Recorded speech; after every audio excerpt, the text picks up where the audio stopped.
திருமாவளவன் என்ன சொல்றாரு, CBI enquiry வேணும். ஏன்? அதுக்கு அரசியல் தலையீடு இருக்கு. அவர் சொல்றாரு பிஜேபியில் இருக்கிற ரவுடி இவங்க கூட கொண்டு இருக்கலாம். ஏன் அப்படி திருமாவளவன் சொல்றாருன்னா திமுகவில் மந்திரி இது இருக்குன்னு சொல்றதுக்கு தைரியம் இல்லை அவருக்கு.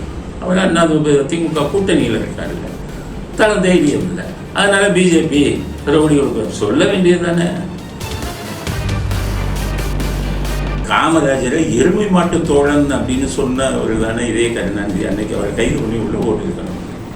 அனந்தநாயகி என்ற பெண் அமைச்சரை எவ்வளவு கேவலமான கெட்ட வார்த்தைகள்னால் விமர்சித்தவர் தானே கருணாநிதி.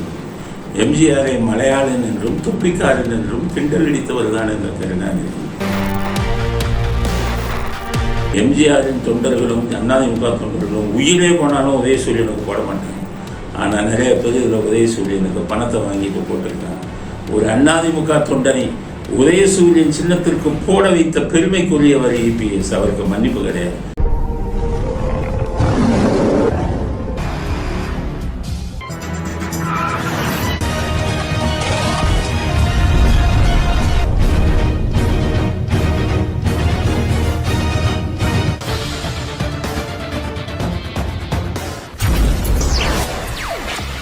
வணக்கம். ஒரு வார காலமாக வெளியூர் சென்றிருந்தால் வீடியோக்கள் வெளியிட முடியவில்லை. தடங்களுக்கு வருந்துகிறோம். இன்றிலிருந்து வழக்கம் போல புதிய வீடியோக்கள் தினமும் வெளியிடப்படும். அரசியல் ஆடுகளம் தினமும் இன்று முதல் வெளிவரும் என்பதை தெரிவித்துக் கொள்கிறோம். இந்த தருணத்தில் பல பேர் மொபைல் போனில் தொடர்பு கொண்டு ஏன் வீடியோ போடவில்லை என்று பல பேர் வந்து விசாரித்தார்கள். அவர்களுடைய ஆர்வத்துக்கு எங்களுடைய நன்றி. அடுத்தது அரசியல் ஆடுகளம். இன்றைய அரசியல் ஆடுகளத்தில் என்னென்ன செய்திகள் அப்படிங்கிறத பார்க்கலாம். முதல் செய்தி என்கவுண்டர். அதாவது ஆம்ஸ்ட்ராங் கொலை வழக்கில் வந்து சம்பந்தப்பட்ட குற்றவாளிகளில் ஒருவரை காவல்துறை, சென்னை மாநகர காவல்துறை சுட்டுக் கொண்டிருக்கிறார்கள், என்கவுண்டர் செய்திருக்கிறார்கள். எப்பவுமே பார்த்தீங்கன்னா என்கவுண்டருங்கிறது போலீஸுக்கு புதுசு இல்லை. நிறைய என்கவுண்டர்கள் நடந்திருக்கு. ரவுடிகள், மோசமானவர்கள் அவங்கள தான் என்கவுண்டர் பண்ணுவாங்க. ஆனால் கைது பண்ணி ஒரு கொலை வழக்கில் விசாரித்து சில ரகசியங்கள்லாம் கிடைச்சு அதுக்கப்புறம் அவங்கள வந்து ஜுடிஷியல் கஸ்டடி, நீதிமன்ற காவலுக்கு அனுப்பி இப்போ நீதிமன்ற காவலிருந்து போலீஸ் காவலுக்கு எடுத்து நாங்கள் இன்னும் விசாரிக்கணும்னு சொல்லி 4 நாட்கள் 5 நாட்கள் தான் நீதிமன்ற அனுமதி கொடுக்கும்போது அவங்கள கையால் கூட தொடக்கூடாது. தொட்டால் நாளைக்கு நீதிமன்றம் கேட்குற கேள்விக்கு பதில் சொல்லணும். அவங்கள அங்கிருந்து கொண்டு வந்து உடனடியாக சுட்டிருக்காங்க. அப்படின்னா அந்த கொலை வழக்கு சம்பந்தப்பட்ட ஏதோ விஷயங்களை காவல்துறை மறைக்கணும் என்பதற்காகத்தான் இது செஞ்சிருக்காங்கிறது என்னுடைய கருத்து. ஒரு காவல்துறை அதிகாரியா, முன்னாள் காவல்துறை அதிகாரியா, ஒரு வழக்கறிஞரா நான் சொல்றேன், இதில் எதையோ மறைப்பதற்கு, ஆளுங்கட்சிக்கு ஆதரவாக மறைப்பதற்கு காவல்துறை ஏதோ என்கவுண்டர் செய்திருப்பார்களோ என்ற சந்தேகம் இந்த வழக்கில் வர ஆரம்பிச்சிருச்சு. முதல்ல ஆம்ஸ்ட்ராங் கேஸை பற்றி பார்ப்போம். ஏன்னா நான் வெளியூர் சென்றிருந்ததால் ஆம்ஸ்ட்ராங் கேஸை பற்றி பேசவே இல்லை. ஆம்ஸ்ட்ராங் கேஸ்னா என்ன அப்படின்னு. ஆம்ஸ்ட்ராங்கிறவர் வந்து ஒரு சாதாரண மனிதர். அவர் வந்து மிகப்பெரிய மனிதர் இல்லை. அவர் வந்து புரட்சி பாரதம் அப்படிங்கிறதுல வந்து அந்த கட்சியில் வந்து முதல்ல இருந்தார். இங்கே சாதாரணமாக அவங்களோட சேர்ந்து இருந்தார். அதுக்கப்புறம் ரங்கநாதன் என்று சொல்லக்கூடிய திமுக எம்எல்ஏ, அவர் எல்லா அத்துமீறலையும் ஈடுபடுவார், எல்லா கட்ட பஞ்சாயத்திலும் ஈடுபடுவார், எல்லா ரியல் எஸ்டேட் அபகரிப்புலையும் ரங்கநாதன் இருப்பார். அவருக்கு உதவியாளராக அவரிடையும் சில நாட்கள் இருந்தார் இந்த ஆம்ஸ்ட்ராங். அதுக்கப்புறம் தான் முன்னேற வேண்டும் அப்படிங்கிறதுக்காக அவர் பட்டியலினத்தை சேர்ந்தவர். முன்னேறணும் அப்படின்னா வெறும் புரட்சி பாரதத்தில் சேர்ந்து இருந்தால் ஒன்றும் நடக்கலை. இந்த பக்கம் திருமாவளவன் அவர் தனி கட்சி நடத்திக்கிட்டு இருக்காரு, அங்கேயும் ஒன்றும் நடக்கலை. அப்போ நம்ம வாழ்க்கையில பெரிய ஆள் ஆகணும் அப்படிங்கிறதுக்குன்னா என்ன பண்ணணும் அப்படின்ட்டு வட இந்திய அரசியலுக்கு போனார். வட இந்திய அரசியலில் போய் பகுஜன் சமாஜ் கட்சி தலைவர் மாயாவதியோட தொடர்பு கொண்டு அவரோட கொஞ்சம் நெருக்கத்தை உருவாக்கி அந்த பகுஜன் சமாஜ் கட்சியை தமிழ்நாட்டில் கொண்டு வரேன்னு சொல்லி அவர்கிட்ட பெரிய அளவில் பண உதவியை பெற்று அதற்கு பிறகு இங்கு வந்து இந்த கட்சியை ஆரம்பித்து அவர் கொண்டு வந்த பணத்தை செலவு பண்ணி கட்சியை வந்து பெருசாக்கினார். அந்த டைம்ல என்ன ஆச்சுன்னு கேட்டீங்கன்னா, இவரை பத்தி பல பேர் சொல்லும்போது பல வழக்கறிஞர்களை உருவாக்கியவர் அப்படின்னு சொல்றாங்க. பல வழக்கறிஞர்களை உருவாக்குனதுன்னா எந்த வழக்கறிஞரையும் இன்னொருத்தர் உருவாக்க முடியாது. ஒரு வழக்கறிஞராக நீங்க வரணும்னா நீங்க எக்ஸாம் எழுதணும், என்ட்ரன்ஸ் எக்ஸாம் எழுதணும், +2ல அதிக மார்க் வாங்கியிருக்கணும், டிகிரியில் அதிக மார்க் வாங்கியிருக்கணும். அப்பதான் உங்களுக்கு சீட்டே கிடைக்கும். நீங்க இன்னொருத்தரை போய் ஆம்ஸ்ட்ராங் உருவாக்க முடியாது. அவங்களுக்கு அதிக மார்க் எடுத்தவங்க தான் வருவாங்க. அப்ப எப்படி ஏன் பல வழக்கறிஞர்களை உருவாக்கினார்னா, இவரிடம் இருக்கிற நல்ல விஷயத்தையும் சொல்லணும். அவங்களுடைய பட்டியலினத்து மக்கள் அவங்களுடைய முன்னேற்றத்துக்கு பாடுபடணுங்கிற எண்ணம் அவருக்கு இருந்தது, வரவேற்கத்தக்கது. அதுல அவருக்கு ஒரு சொல்ல. ஆனா அந்த வழக்கறிஞர்களை உருவாக்குனதுல பல தவறுகள் நடந்தது. இன்னைக்கு நீதித்துறை மோசமா போனதுக்கு காரணமே இப்படி வழக்கறிஞர்கள் தான். இவங்க என்ன பண்ணாங்க, ஆந்திரா யூனிவர்சிட்டியில் இருக்கக்கூடிய ஒரு இதுல ஆந்திரா யூனிவர்சிட்டியில் இருக்கக்கூடிய கல்லூரிகளில் தொடர்பு கொண்டு ஒண்ணுமே படிக்காதவங்க 2ஆம் கிளாஸ் 3ஆம் கிளாஸ் படிச்சவங்களுக்கெல்லாம் வேறு மாநிலத்தில் டிகிரி பாஸ் பண்ணதா போலீஸ் சர்டிபிகேட்டுகளை வாங்கி அந்த போலீஸ் சர்டிபிகேட்டை வச்சு ஆந்திராவில் இருக்கக்கூடிய கல்லூரிகளில் இந்த ஒண்ணுமே படிக்காதவர்கள் 3ஆம் கிளாஸ் 4ஆம் கிளாஸ் படிச்சவங்க எல்லாம் அங்க இதுல பிஎல்ங்கிற சட்ட பட்ட படிப்புல சேர்த்து அங்க பரீட்சையே எழுதாம அங்க பணம் கொடுத்து டிகிரி வாங்கி நிறைய பேரை வழக்கறிஞர் ஆக்கினார். ஸோ ஒரு அரசியல்வாதியா அவர் செயல்பட்டார். காரணம் வேறு யாரும் வழக்கறிஞர் என்பவன் தானாக உருவாகிறான். தான் படிச்ச படிப்புக்கு மார்க்க வச்சுதான் வழக்கறிஞர் பதவி உங்களுக்கு கிடைக்குதே ஒழிய இன்னொருத்தர் வாங்கி கொடுக்க முடியாது. அப்படின்னா அவர் எப்படி வழக்கறிஞர்களை உருவாக்கினார்? இப்படித்தான் உருவாக்கினார். 2005 4 நான் காவல்துறையில் இருந்தபோது உளவுத்துறை ஒரு ரிப்போர்ட் போட்டாங்க. 2005 அந்த 2006 உளவுத்துறையிலிருந்து ரிப்போர்ட் போட்டாங்க. அதுல ஆம்ஸ்ட்ராங் என்பவர் இந்த மாதிரி போலி சான்றிதழை வைத்து நிறைய பேரை வழக்கறிஞர்களை உருவாக்கிட்டு இருக்காரு. அவர்கள் என்னமே ஆயிரக்கணக்கான இந்த மாதிரி வழக்கறிஞர்களை உருவாக்கி அவர்களுடைய ஆதரவுடன் பார் கவுன்சிலை கைப்பற்றணுங்கிறதுக்காக உருவாக்குறாரு.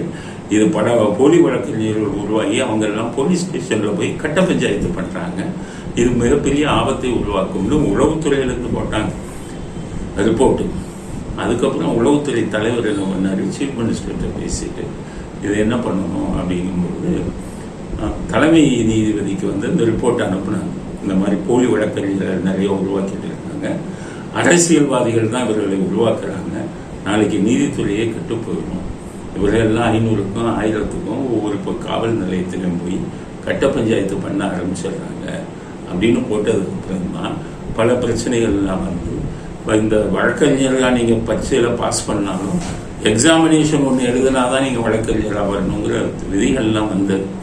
ஸோ அதனால இப்படி ஒரு வழக்கறிஞர்களை உருவாக்கியவர். அதுக்கப்புறம் நிறைய கட்ட பஞ்சாயத்து, ரியல் எஸ்டேட் இதுலாம் போனீங்கன்னா எதிரிகள் வந்துடும்.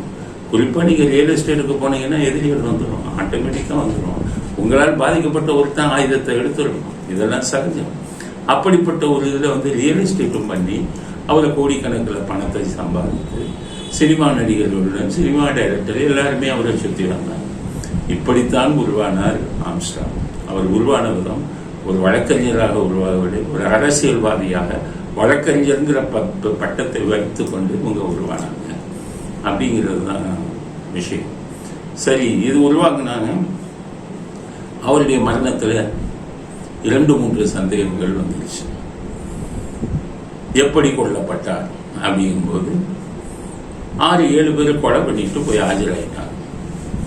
இது ஒரு கதை. எப்பவுமே காவல்துறையில ஒண்ணு என்னன்னா, ஆஜரானாலே எவனுமே ஆஜராக மாட்டான், கொலை வழக்க அடிச்சுட்டு தப்பிச்சு போவான். ஆஜரானாலே வேறு ஒருத்தன் கொலை செய்கிறான், இன்னொருத்தன் ஆஜராகி காவல்துறையை திசை திருப்புவதற்காக அந்த வழக்கை உடைப்புக்கிறதுக்காக சமீப காலமா இதுதான் நடக்குது. அதனால ஆஜரானவுடனே காவல்துறைக்கு பெரிய சந்தேகம் வந்துருச்சு, ஏதோ வேற ஒரு பிரச்சனை இருக்கு அப்படிங்கிறத காவல்துறையில முடிவு பண்ணாங்க. என்னென்ன சந்தேகங்கள் அப்படின்னு பார்த்தீங்கன்னா, ஆஜரானவங்க எல்லாம் ஆற்காடு சுரேஷ்ங்கிற ஒரு ரவுடி, அவர் ஏற்கனவே கொலை செய்யப்பட்டார், அந்த கொலைக்கு இவர் தான் காரணம் என்று கொலை செய்வோம் அப்படின்னு ஒரு இதை கொடுக்குறாங்க. ஆனால் இன்னும் 2 சந்தேகங்கள் இந்த வழக்கில் இருக்கு. ஒரு சந்தேகம், முன்னாள் அமைச்சராக இருப்பவர், அவருடைய பெண், அவருடைய மகள் காதல் திருமணம் செய்து கொண்டிருக்கிறார் ஒரு பட்டியலினத்தை சேர்ந்த ஒரு வாலிபர். அதில் வந்து அமைச்சர் அதுக்கு எதிர்ப்பு தெரிவிக்கிறார். இந்த நிறைய பேர் என்ன பண்ணிக்கிட்டு இருக்காங்க, ஒரு பட்டியலினத்துக்கும் மற்றவங்களுக்கும் ஒரு கல்யாணம் நடந்துட்டா அதை வந்து பெற்றோர்கள் பல காரணங்களுக்காக இருப்பாங்க. நான் நிறைய வழக்குகளை பார்த்துருக்கேன். எல்லா பெற்றோரும் ஜாதியை வச்சு இருக்கிறது இல்லை.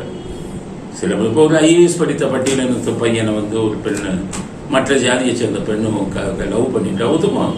ஜாதி எங்கே இது இல்லை. அங்கே இதுவே என்னன்னு கேட்டீங்கன்னா, பையன் என்ன ஸ்டேட்டஸ், என்ன படிச்சிருக்கான், என்ன வேலை செய்யறான், கெட்ட வழக்கங்கள் இருக்கா, நம்ம பொண்ணை கையை கடைசூர பார்ப்பாங்களா, இது எல்லாத்தையுமே பார்க்குறாங்க. வெறும் ஜாதியை மட்டும் பார்த்து எதிர்ப்பை தெரிவிப்பது இல்லை. இவர் சமூகத்தை வந்து திசை திருப்புறாங்க. அப்படி செய்யறது இல்லை. இது எல்லாத்தையும் பார்க்கும்போது படிப்பு கம்மியாக இருக்கும், கடைசூரை காப்பாற்ற மாட்டான் அப்படிங்கிற இது இருக்கும், ரவுடியாக இருப்பான், கெட்ட வழக்கங்கள் இருக்கும், குடிப்பான், போதை மருந்துல குடிச்சுக்கிட்டு இருப்பான். அப்போ பெண்ணோட தவங்க வந்து ஜாதி வேறு ஜாதியாக இருந்தாலும் இவன் ஆள் சரியில்லைங்கிறதுக்காக எதிர்ப்பு தெரிவிப்பான். இது என்ன ஆயிடுச்சு சமீப காலமா?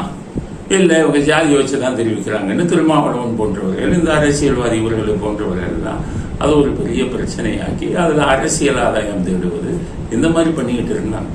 பல ஆணவ கொலைகளில் வந்து விளக்கங்களே இதுதான். யாருமே வந்து வெறும் ஜாதிக்கா பட்டியலினத்தை சேர்ந்தவர் ஒரு டாக்டராக இருக்காரு, ஒரு இன்னொரு ஜாதி பெண் இது பண்ணிட்டாருன்னா வாயை திறக்க மாட்டாங்க. டாக்டரு பிள்ளைய காப்பாற்றிடுவான். அதனால வந்து சமுதாயத்தில் இது இருக்கு. இப்படி தானே பெண்ணை பெற்றவர்கள் அப்படி தானே பார்ப்பாங்க. இப்போ பார்த்தீங்கன்னா பட்டியலினத்து இல்லாமல் ஒரு வழக்கில் பட்டியலினம் இல்லை, 2 பேருமே பேக்வர்ட் கிளாஸ், ஆனால் வேற வேறு ஜாதி, ஒத்துக்க மாட்டேங்கிறாங்க பெண்ணு வீட்டில். அதுக்கு அவங்களுக்கு பல காரணங்கள் இருக்கு, ஒத்துக்க மாட்டேங்க. அப்போ அங்கே ஜாதிங்கிறது பிரச்சனை இல்லையா? எத்தனையோ சாதாரண ஜாதிகளில் இருப்பவங்க எல்லாம் காதல் திருமணத்தை எதிர்த்து இருக்காங்க. இது நாட்டில் நடக்குது. ஸோ அதை ஒரு இஷ்யூவாக்கி படத்தை எடுக்கிறது, இதை எடுக்கிறது, இந்த மாதிரி ஒரு கூட்டம் நாட்டில் அமைதியாக வாழ்ந்து கொண்டிருக்கும் மக்கள் மத்தியில் குழப்பத்தை ஏற்படுத்துவதற்கு ஒரு கூட்டம் பண்ணிக்கிட்டு இந்த மாதிரி பண்ணிக்கிட்டு இருந்தாங்க. ஸோ அதனால மந்திரி வந்து மந்திரியோட பெண்ணை வந்து அவங்க ஒரு பட்டியலினத்து பெண்ணை சேர்ந்த வாலிபர் கல்யாணம் பண்ணிட்டாரு, கூட்டிட்டு போய் மந்திரி எதிர்க்கிறார். மந்திரி வெறும் ஜாதிக்காக எதிர்க்கிறாருங்கிறதை நான் ஏற்றுக்கொள்ளவில்லை. அந்த வழக்கில் எனக்கு தெரியும். மந்திரி பல விஷயங்கள்ல அந்த கல்யாணம் பண்ண வாலிபரை அவருக்கு பிடிக்கல, அவருடைய இதெல்லாம் பிடிக்கல, ஜாதிக்காக மட்டுமில்லை. ஏன்னா அவருடைய ஜாதியே சர்ச்சைக்குரியது. அவர் என்ன ஜாதிங்கிறதுலே அது சில சர்ச்சைகள் இருக்கு. அதனால எதிர்க்கிறார். அப்ப அந்த பையனை வந்து பட்டியலினத்து பையன் சொல்லி ஆம்ஸ்ட்ராங் இவங்கெல்லாம் அவருக்கு ஆதரவை தெரிவிச்சு அவருக்கு பல விஷயங்கள்லாம் உதவி செஞ்சு அந்த பெண்ணை கூட்டிட்டு போயிடுறாங்க. மந்திரி திருப்பி கூட்டிட்டு வர்றாரு போலீஸை வச்சு. இவங்க வக்கீல்களை வச்சு போலீஸை பயமுறுத்தி போலீஸ் ஸ்டேஷன்ல கூட்டமா போய் பல விஷயங்கள் நடந்திருக்கு. அதனால் அந்த ஒரு விரோதத்தால் மந்திரியை வந்து ஆட்களை வைத்து கொண்டிருப்பாரோ அப்படின்னு சொல்லி ஆம்ஸ்ட்ராங் தரப்புகள் இருக்கிறவங்க சந்தேகப்படுறாங்க. இன்னும் திருமாவளவன் என்ன சொல்றாரு, சிபிஐ என்கொயரி வேணும். ஏன்? அதுல அரசியல் தலையீடு இருக்கு. அவர் சொல்றாரு பிஜேபியில் இருக்கிற ரவுடி இவங்க கூட கொண்டு இருக்கலாம். ஏன் அப்படி திருமாவளவன் சொல்றாருன்னா திமுகல மந்திரி இது இருக்குன்னு சொல்றதுக்கு தைரியம் இல்லை அவருக்கு. அவர் என்ன திமுக கூட்டணியில் இருக்காருல்ல, தன தைரியம் இல்லை. அதனால பிஜேபி ரவுடிகளுக்கு சொல்ல வேண்டியது தானே, மந்திரி மேல எங்களுக்கு சந்தேகமா இருக்குன்னு சொல்ல வேண்டியது தானே. மந்திரி பெண் கல்யாண விஷயத்துல இவர் வந்து சாதகமா மந்திரிக்கு எதிராக இது பண்ணாரு, சொல்ல வேண்டியது தானே. சொல்ல மாட்டாங்க. ஏன்னு கேட்டீங்கன்னா அண்ணா திமுக கூட்டணி பகிரக்கூடாது. அப்ப இது ஒரு பிரச்சனையாக்கி பெருசாக்கி அவங்க கூட பண்ணியிருக்கலாம் அப்படின்னு ஒரு சந்தேகம். இன்னொன்னு ஆருத்ரா நிதி நிறுவனம். ஆருத்ரா நிதி நிறுவனத்துல பணத்தை கொடுக்க முடியல, மோசடி நடந்ததா பண்றாங்க. அப்ப பாதிக்கப்பட்டவர்கள் வந்து இவர் வழக்கறிஞர்னு சொல்லி இவர்கிட்ட போய் எது கொடுக்குறாங்க, பணத்தை இது எனக்கு வாங்கி கொடுங்கன்னு. அப்ப நீங்க வழக்கறிஞராக நீங்க வந்தீங்கன்னா என்ன அர்த்தம்? உங்களுக்கு பெர்சன்டேஜ். நீங்க எல்லாருமே சும்மா வந்து பொது நலத்துல பண்ணாங்க அதெல்லாம் கிடையாது. அதை வாங்கி கொடுத்தா அவங்களுக்கு பெர்சன்டேஜ். அப்ப இவர்கள் ஆருத்ராவுடைய மேனேஜ்மெண்ட்டை, ஆருத்ராவுடைய நிறுவனத்தை வழக்கு போட்டு மிரட்டுறாங்க. அப்ப ஆருத்ரா நிறுவனம் கோபம் அடைகிறாங்க. அவங்க ஒரு ரவுடியை ரெடி பண்ணிடுறாங்க அப்படிங்கிற ஒரு சந்தேகம். ஆற்காடு சுரேஷ் அவங்க ஆருத்ரா நிறுவனம் ரெடி பண்ண ஒரு ரவுடியாக இருக்கும். அதன் அடிப்படையில் இவங்க 2 பேத்துக்குள்ள மோதல் நடந்தது இருக்கிறது. அதனால இந்த கொலைக்கு பின்னால் ஆருத்ரா நிறுவனம் இருக்குமோ அப்படிங்கிற ஒரு சந்தேகமும் இருக்கு. இது அவங்க பாதிக்கப்பட்டவர்கள் சந்தேகமா சொல்றாங்க. ஆக இந்த வழக்கில் பல சந்தேகம் இருக்கு. முக்கியமான சந்தேகம் ஆளுங்கட்சியை சேர்ந்த அமைச்சர் மேலேயே இவங்க சொல்றாங்க, ஆருத்ரா மேல சொல்றாங்க. வெறும் ஆற்காடு சுரேஷை வந்து கொலை பண்ணதுக்காக பண்ணது செஞ்சதில் ஆற்காடு சுரேஷ் கொலையில வந்து எஃப்ஐஆர்லேயே ஆம்ஸ்ட்ராங் பேரே இல்லை. ஆனால் அவர் அவங்களுக்கு அந்த கொலையாளிகளுக்கு ஒரு அப்பியராக இருக்காரு. எப்போவுமே சொல்கிறேன், பொதுமக்கள் தெரிஞ்சுக்கங்க, கிரிமினல் வக்கீலாக இருக்கிறவங்க ரொம்ப டேஞ்சர். குற்றவாளியை டீல் பண்ணுவான், கொலை பண்ணவனை காப்பாற்றி விடுவான், அப்போ பாதிக்கப்பட்டவன் போய் வக்கீலையே கொலை பண்ணுவான். அதனால தான் சிறந்த வக்கீல்கள்லாம் கிரிமினல் சைடெல்லாம் போக மாட்டாங்க. நாங்கள்லாம் கிரிமினல் என்னுடைய வெப்சைட்டில் பார்த்தீங்கன்னா our doors are shut for professional கிரிமினல்ஸ்னு போட்டிருக்காங்க. குற்றவாளிகளுக்கு, குற்றத்தையே தொழில் சாலாக கொண்டிருக்கும் குற்றவாளிகளுக்கு எங்களது கதவு மூடப்பட்டிருக்கிறது அப்படின்னு எங்கள் வெப்சைட்டில் நான் சொல்லுவேன். ஏன்னு கேட்டிங்கன்னா, குற்ற வழக்குகளில் போனீங்கன்னா குற்றவாளிகள், ரவுடிகள், கூலிப்படைகள் இவங்களெல்லாம் நீங்கள் காப்பாற்றி விட்டீங்கன்னா உங்கள் உயிருக்கே ஆபத்து வரும். ஏன்னா செத்தவன் சும்மா விடுவானா? அதனால தான் நாங்கள்லாம் போக மாட்டோம். ஆனால் நம்ம குற்ற வழக்குகளில் போனாலே அவங்களுக்கு இதுதான் பிரச்சனை. அதனால் அவர் இந்த கொலை வழக்கில் வந்து ஆற்காடு சுரேஸ்வர் கொலை வழக்கில் வந்து அவரை கொலை செய்தவர்களுக்கு ஆஜரானார். இது மாதிரி பல சந்தேகங்கள் இருக்குது. அப்போ இத்தனை சந்தேகங்கள் இருக்குது. ஆளுங்கட்சி தரப்பு மேலேயே சந்தேகம் இருக்குது. அப்படி இருக்கும்போது அந்த சம்பந்தப்பட்ட ஒரு குற்றவாளியை சுட்டுக் கொள்றாங்கன்னா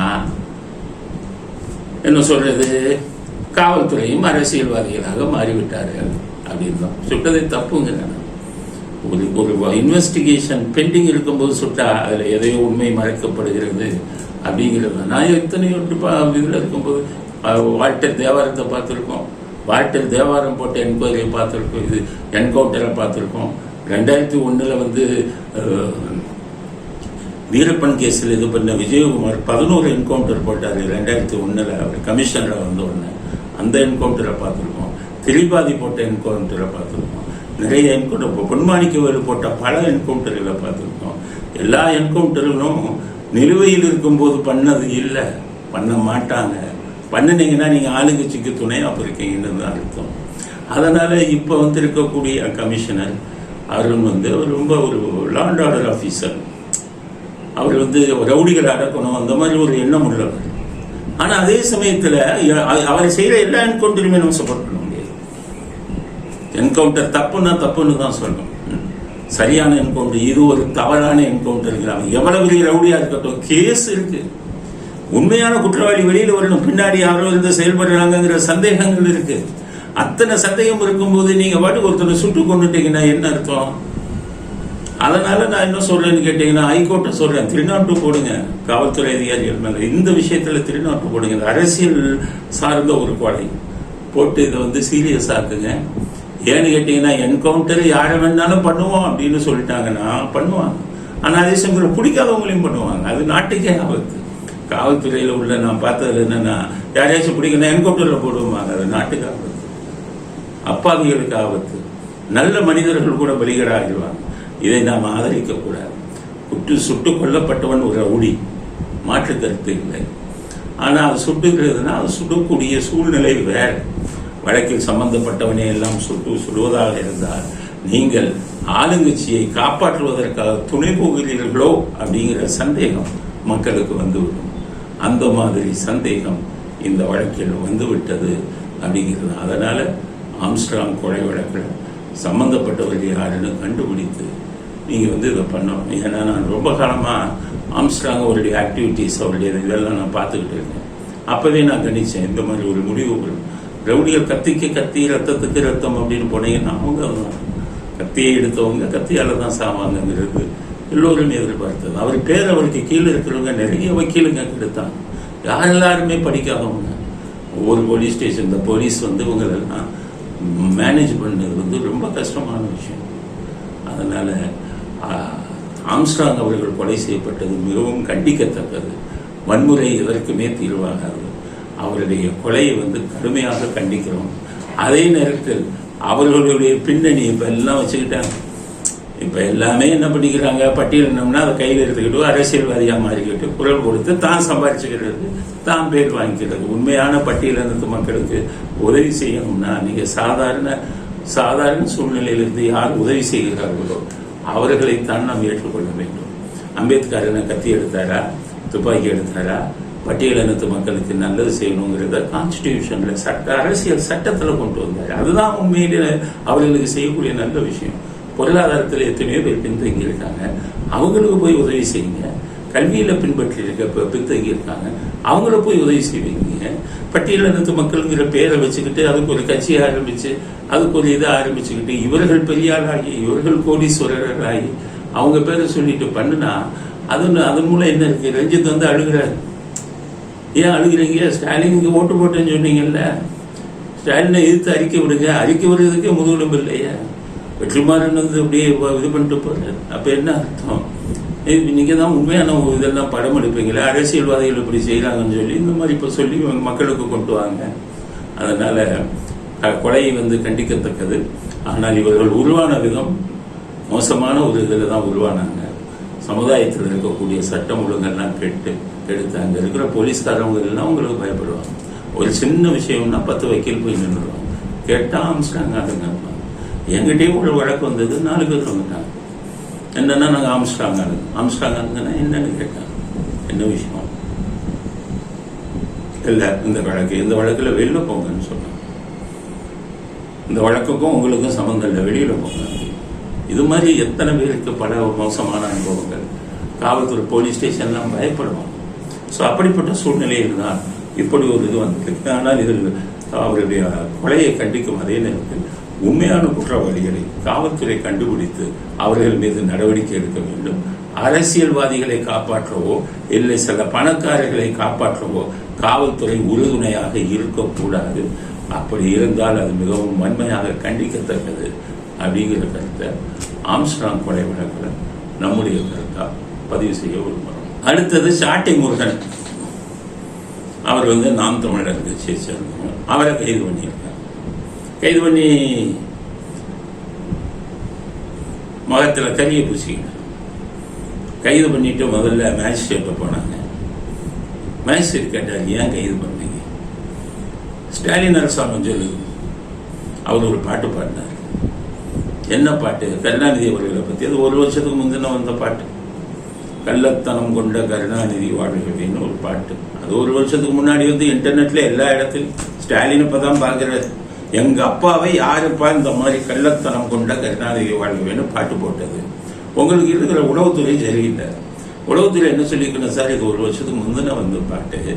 அதிமுக வலைதளத்துல எல்லாம் இது வந்து நிறைய தடவை போட்டாங்க, எல்லா இடங்களிலும் ஒழித்து கொண்டிருக்கிறதுன்னு சொல்ல உடனே சாட்டை முருகன் பாடிட்டாரு. அதை எப்படி பிடிக்கிறது? அது இடையில ஒரு ஜாதி பேர் வருது அப்படின்னு சொல்லி அதுக்கு ஒரு விளக்கம் கொடுத்து, இப்படிப்பட்ட போலீஸை நான் எங்கேயுமே பார்த்ததில்லப்பா. நான் இன்டர்நேஷனல் நான் வந்து கிரிமினாலஜியில் மாஸ்டர் ஆஃப் லாவில் சட்டத்தில் மாஸ்டர் ஆஃப் லா எம்எல்ல கிரிமினாலஜியும் பீனாலஜியும் படித்தவன். இன்டர்நேஷனல் கிரிமினல் லாவெல்லாம் நான் அந்த இதில் படிச்சிருக்கேன். இன்டர்நேஷனல் போலீஸ் அப்படிலாம் பார்த்துருக்கேன். இவ்வளவு ஒரு கேவலமான போலீஸ் வந்து நான் பார்த்ததே இல்லை. ஆளுங்கட்சி வழக்கு போட சொன்னா அப்படிதானே? எதுக்கு நீங்க சொல்ல வேண்டாமா சார்? இல்லை அஃபென்ஸ் மேட் அவுட்டா சார், எஃப்ஐஆர் போட முடியாதுன்னு சொல்ற முதல் யாருக்கும் இல்லையா? அவர் ஸ்டாலின் சொன்னா எல்லாத்துக்குமே எஃப்ஐஆரா? ஒரு பாட்டு பாடினா எஃப்ஐஆரா? இந்த விஷயத்தில் சீமானுக்கு நாங்கள் ஆதரவு தெரிவிக்கிறோம். முழு ஆதரவு. சாட்டை முருகன் சீமான் விஷயத்தில் எங்களுடைய முழு ஆதரவை அவர்களுக்கு தெரிவிக்கிறோம். காரணம், சட்ட மீறலை பண்றீங்க. கையில பதவி இருக்குங்கிறதுக்காக ஸ்டாலின் அவர்களுக்கு சொல்றேன், நீங்க ஒரு முதலமைச்சர், கையில பதவி இருக்குன்னு இப்படி ஆடாதீங்க. ஆடியவர்கள் பல பேரை பார்த்திருக்கிறோம். வீழ்ந்த சாம்ராஜ்யங்களை பல பேரை பார்த்திருக்கோம். மனசாட்சியோட நடந்து கொள்ளுங்க. அவர் சொல்றாரு, ஏவா வேறு இவர் மனுநீதி சோழனின் மறு உருவமா ஸ்டாலின்? மனுநீதி சோழன் ஏன் அப்படி பேரை கெடுக்கிறீங்க? மனுநீதி சோழனுக்கு மறு உருவமா இருக்கா? கள்ளச்சாராய விஷயத்துல ஏவா வேலுவை கைது பண்ணணும். மனுநீதி சோழன் மறு உருவமாக இருந்தால் அவருடைய பையனையே கைது பண்ணணும். அவர் மேல அவ்வளவு குற்றச்சாட்டுகள் வந்து. ஸோ இதெல்லாம் தான் அவர் மனுநீதி சோழன் வேற ஆரம்பிக்கிறான். இதை கொண்டு போய் மேஜிஸ்ட்ரேட் சொன்னோன்னே மேஜிஸ்ட்ரேட் பார்த்துட்டு தூக்கி அடிச்சாங்க. அடிச்சுட்டு ஜெயிலுக்கு அனுப்ப முடியாது, இதை வந்து ரிமாண்டை டிஸ்மிஸ் பண்ணாங்க. அந்த மேஜிஸ்ட்ரேட்டுக்கு வந்து தலைவணங்குகிறோம். இப்படி ஒரு தைரியமான மேஜிஸ்ட்ரேட் வந்திருக்கீங்க. மற்ற மேஜிஸ்ட்ரேட்டுகளுக்கு நான் விடுக்கக்கூடிய கோரிக்கை இதே மாதிரி போலீஸ் கொண்டு வர அத்தனை எஃப்ஐஆரையும் உள்ள தள்ளாதீங்க. ஆளுங்கட்சி வந்து தூண்டி விட்டு இல்லாததையும் பொல்லாததுக்கும் எல்லாத்துக்குமே வழக்கு போடுறாங்க. இப்படி முதுகெலும்போடு செயல்படுங்கள். சுப்ரீம் கோர்ட்டு அருணேஷ்குமார் ஜட்ஜ்மெண்ட்ல சுப்ரீம் கோர்ட்டு சொன்னது இதுதான். நான் இப்போ சொன்னதுதான் சுப்ரீம் கோர்ட் சொல்லியிருக்காங்க. முதுகெலும்போடு செயல்படுங்க, சிந்திச்சு பாருங்க. போலீஸ் கொண்டு வர எஃப்ஐஆர் எல்லாம் உள்ள தள்ளாது அப்படின்னு சொல்றேன். அதனால நீங்க வந்து மேஜிஸ்ட்ரேட்டு டிஸ்மிஸ் பண்ணி முடியாது, ரிமாண்ட் பண்ண முடியாது, கேஸை நடத்துங்க. இந்த கேஸை தான் சொல்றேன்ல. இவரே அதே பாட்டை சாட்டை முருகன் பாடின அதே பாட்டை சீமான் பாடுறாரு. திருப்பி பாடியிருந்தா நான் பாடிட்டேன்ப்பா, தைரியம் தான் என்னை அரெஸ்ட் பண்ணுன்னு கேட்கிற முதுகெலும்பு இருந்தா அவரை போய் அரெஸ்ட் பண்ண வேண்டியதுதானே. நான் பாடுற எம்எல்ஏ பேர் போடு. கள்ளத்தனம் செய்த காதகன் கருணாநிதி, அதிகாரம் கருணாநிதி, சண்டாளன் கருணாநிதி. முதுகெலும்பு கிடையாது. இவங்க என்ன நினைக்கிறாங்க, அவரை பற்றி திட்டக்கூடாது, அவர் பையனை பத்தி திட்டக்கூடாது, அவங்க அப்பாவை பத்தி திட்டக்கூடாது, கருணாநிதியை பத்தி திட்டக்கூடாதுன்னு ஸ்டாலின் சொல்றீங்களே. என்னமோ ஒரு ஜாதி பேரை சொல்லிட்டாங்க, அசிங்கமா பேசிட்டாங்க. கருணாநிதி அவர்கள் பேசின அசிங்கத்தை விட இந்த நாட்டில் எந்த அரசியல்வாதி பேசியிருக்காங்க? காமராஜரை எருமை மாட்டு தோழன் அப்படின்னு சொன்னவர் தானே இதே கருணாநிதி. அன்னைக்கு அவரை கைது பண்ணி உள்ள போட்டிருக்கணும்.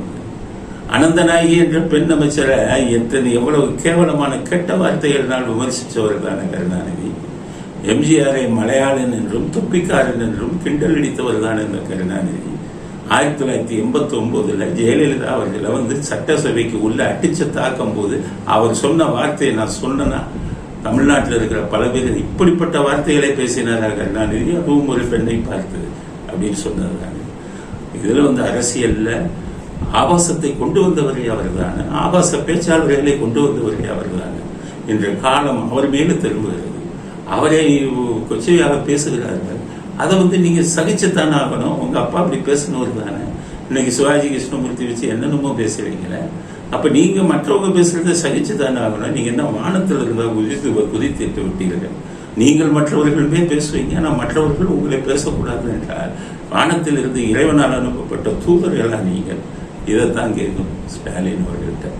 அதனால ஸ்டாலின் அவர்கள் நாட்டுக்கு நீங்க முதலமைச்சர், ஆனா நீங்க ஒரு அரசியல் கட்சியின் தலைவர். அந்த அரசியல் கட்சியின் தலைவருங்கிற முறையில் உங்களை விமர்சனம் செய்வதற்கு எங்களுக்கு உரிமை இருக்கிறது. உதயநிதினா அவர் ஒரு அரசியல் கட்சியில இளைஞரணிக்கு செயலாளர். அவரை விமர்சிப்பதற்கு எங்களுக்கு ஒரு அரசியல் அமைப்புங்கிற முறையில எங்களுக்கும் உரிமை இருக்கு. நாங்கள் வாயை பேசக்கூடாது, எல்லாத்தையும் உள்ள துள்ளி போன்னு நினைக்காதீங்க. காலம் மாறும். புதிய வித்யாசாகர்கள் இந்த நாட்டிலே உருவாவார்கள். அவர்கள் சிறையிலே வந்து புதிய வித்யாசாகர்கள் வந்து அநியாயத்தையும் அக்கிரமத்தையும் மனசாட்சிக்கு எதிராக செய்யக்கூடிய யாராக இருந்தாலும் அவர்களை இறைவனால் தண்டிக்கப்படுவார்கள் அப்படிங்கிற செய்தியை அவருக்கு ஸ்டாலினுக்கு தெரிஞ்சு. எல்லாத்தையும் கைது பண்ணாதீங்க. நீங்கள் கைதாகி உள்ளே போகக்கூடிய சூழ்நிலை வரும். அன்னைக்கு நீங்க வந்து பலிகட ஆகணும். நீங்க செய்த பாவத்துக்கெல்லாம் அன்னைக்கு தான் சம்பளம், பாவத்தின் சம்பளம் நீங்க பண்ண வேண்டியது இருக்கும் அப்படிங்கிற கருத்தை சாட்டை முருகன் கைது விஷயத்துல நாங்கள் பதிவு செய்யப்படும். அடுத்தது விக்கிரவாண்டி தேர்தல் முடிவு. விக்கிரவாண்டி சட்டசபை தேர்தல் முடிவு எல்லோரையும் எதிர்பார்த்தது தான். எப்போ வந்தாலுமே எலெக்ஷன் வந்து இடைத்தேர்தல் வந்து ஆளுங்கட்சி தான் ஜெயிப்பாங்க.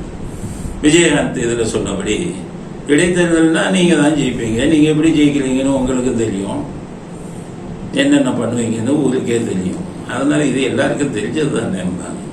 அதுவும் நீங்க சாதாரண இதுலேயே அநியாயம் கிரமம் பண்றவங்க. நான் அந்த கள்ள ஓட்டுன்னு அத்தனை தடவை பேசியிருக்கேன். இன்னைக்கு பேசுறாரு சீமான், கள்ள ஓட்டு போடுறீங்களே வெக்கமாலே, கள்ள ஓட்டு இன்னைக்கு நேத்தா போடுறேன். 71 இதுதான் வேலை அவங்களுக்கு. அது தகப்பனார் செய்தார், இன்று வந்து அவங்களுடைய தமையன் செய்து கொண்டிருக்கிறார். இவங்களுக்கெல்லாம் இது வந்து குடும்பத்துக்கு பூராமே இது வந்து ஒரு பெரிய டெக்னிக்கா போயிடுச்சு. அதனால வேற நல்ல விதத்தில் அவர்கள் ஜெயித்து ஒரு தடவை கூட ஆட்சி அமைத்ததில்லை. ஸ்டாலின் திமுகவுக்கு சொல்றேன், நல்ல விஷயத்துல வந்து நியாயமான முறையில் அவர்கள் என்றைக்குமே தேர்தலில் ஜெயிச்சதில்லை. அது மாதிரி இதில் வந்துட்டாங்க, கணக்கு சொல்றாங்க. போன இந்த எம்பி தேர்தலில் பார்த்தீங்கன்னா விக்கிரவாண்டியில் அதிமுக 7000 ஓட்டு தான் கம்மியாக இருந்தாங்க. இப்போ பார்த்தீங்கன்னா 50,000 ஓட்டு 60,000 ஓட்டு. இவர் சொன்னார் உதயநிதி 50,000 ஓட்டுல ஜெயிக்கணும்னு நாங்கள் பண்றோம். 60,000 ஓட்டு வந்துருச்சு. காரணம் 200 கோடி செலவு பண்ணியிருக்கீங்களே. அப்புறம் 60,000 கோடின்னு அதிமுக என்ன ஓட்டு போட்டிருக்காங்க ரூபாய் வாங்கிட்டு. அதில் எடப்பாடி மேலே உள்ள மிகப்பெரிய குற்றச்சாட்டு, நாங்கள் வைக்கக்கூடிய குற்றச்சாட்டு, எம்ஜிஆரின் தொண்டர்களும் அதிமுக தொண்டர்களும் உயிரே போனாலும் உதயசூரியனுக்கு போட மாட்டாங்க. ஆனால் நிறைய பேர் இதில் உதயசூரியனுக்கு பணத்தை வாங்கிட்டு போட்டிருக்காங்க. ஒரு அதிமுக தொண்டனை உதயசூரியன் சின்னத்திற்கு போட வைத்த பெருமைக்குரியவர் இபிஎஸ். அவருக்கு மன்னிப்பு கிடையாது. நீங்கள் தேர்தலை பாய்காட் பண்ணியிருந்தாலும் நீங்கள் அதிமுக தொண்டர்கள் வேறு எந்த கட்சிக்கு வேண்டுமானாலும் போயிருக்கலாம். உதயசூரியனுக்கு போட்டாங்க. அப்போ என்ன ஆகுது? அதிமுகவோட அடித்தளமே உடைஞ்சு போயிருக்கு. அதனால் இதற்கு இபிஎஸ்க்கு வன்மையான கட்சியை நீங்கள் நடத்தக்கூடிய முறை சரியில்லை. அதிமுக தொண்டனை என்று உதயசூரியனுக்கு போட வைத்தீர்களோ அதுக்கெல்லாம் அப்புறம் அதுக்கப்புறம் நீங்கள் என்ன இருக்கு? அதிமுக சித்தாந்தமே உடைஞ்சு போகுது. அதற்கு நீங்கள் தான் அனுப்புறது. எனக்கு தெரியும் அதிமுக தொண்டனை நாடி துடிப்பு. உயிரே போனாலும் போட மாட்டான் உதயசூரியன். இன்னைக்கு போட்டான்னா நாளைக்கு இப்படியே திசை திருப்பி திசை மாறி போய் விடுவார்கள். அதனால் அதிமுக என்ற கோட்டை கொஞ்சம் கொஞ்சமாக உடைந்து கொண்டிருக்கிறது. அதை சரியாக வழிநடத்த தெரியாமல் இபிஎஸ் அவர்கள் அதை செய்து கொண்டிருக்கிறார். நீங்கள் ஒன்றா சேருங்க, சேராமல் போங்க, இருந்தாலும் இது மிகப்பெரிய தவறு அப்படிங்கிற ஒரு கருத்தை பதிவு செய்வோம். இத்துடன் இன்றைய அரசியல் ஆடுகளம் நிறைவு பெறுகிறது.